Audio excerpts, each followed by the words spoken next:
এটা একটু জানতে চাই। আমি আপনাকে ধন্যবাদ। কিছুক্ষণ আগে আমি একটা বিষয় শুনতে পেরেছি নির্বাচন কমিশনার স্যারের মাধ্যমে যে 20 জানুয়ারিতে সাকসু নির্বাচন হবে, যেটা আমাদের জন্য অনেক আনন্দের বিষয়। আসলে আমি আপনাদের আজকে এখানে আমাদের বিপি প্রার্থী অন্যান্য ভাইরা আছে, সো বিশেষ করে শিশির ভাই, শারদ, জুনায়েদ, এরা বিষয়টা কিন্তু জানে যে আমি আমি আবার একটা কথাবার্তা বলি, মানুষ ভুলের ঊর্ধ্বে নয়।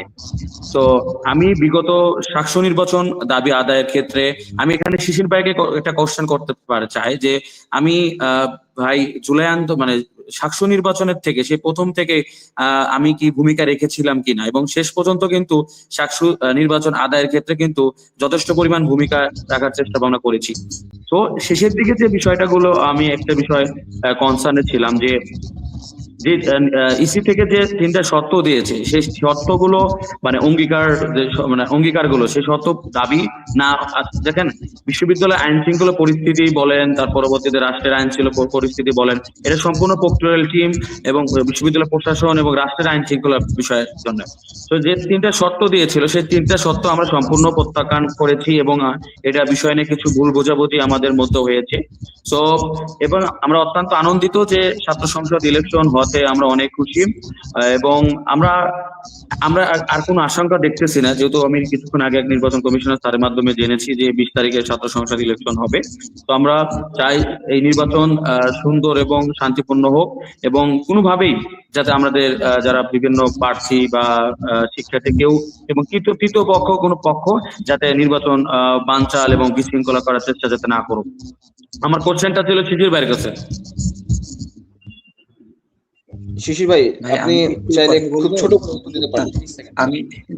আমি অবশ্যই আমার ছোট ভাই এবং আমার স্নেহের মুমিনুর রশিদ শুভ, সে জুলাই আন্দোলনে তার যে অসাধারণ ভূমিকা, সে যে আহত হয়েছে, পরবর্তীতে সাকসু আন্দোলনে একদম প্রথম থেকে আজকে পর্যন্ত সে আমাদের সাথে আছে। আমি তার আগামী সুন্দর ভবিষ্যৎ কামনা করি।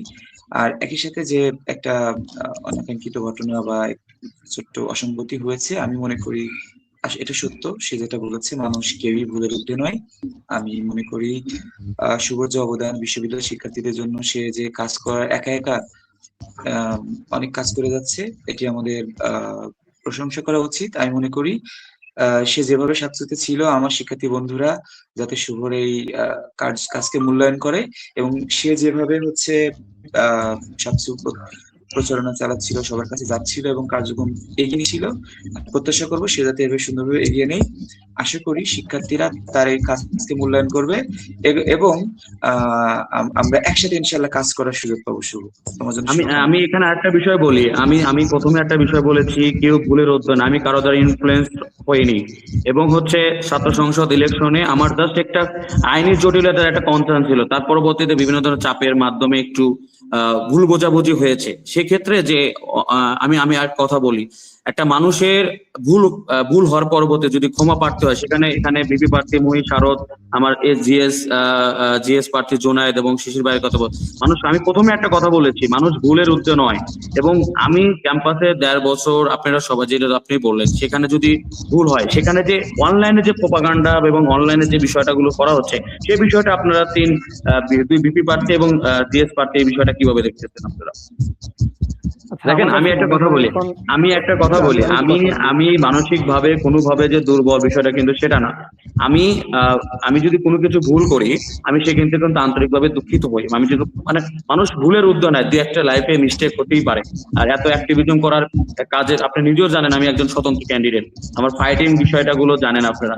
তো সেই বিষয়টা আপনারা আসলে কিভাবে দেখবেন, এবং যেমন এই যে জিনিসটা গুলো হচ্ছে, সে বিষয়ে আপনাদের পদক্ষেপ কি নেবেন? আমি কি খুবই অন্যায় করেছি আপনাদের কাছে, কি মনে হয়? আমি একটু কথা বলি শুভ ভাই।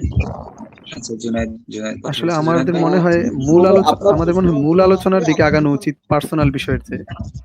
মানে বিষয়গুলো হয়তো আপনার প্রশ্নগুলো পেয়েছি। হ্যাঁ, নিশ্চয়ই আমরা শুভ ভাইয়ের প্রশ্নটিও নিয়েছি। সেই প্রশ্নের উত্তর আমাদের অতিথিরা নিশ্চয়ই তাদের সংযুক্তি হিসেবে দেবেন। তবে আমরা আমাদের মূল প্রশ্ন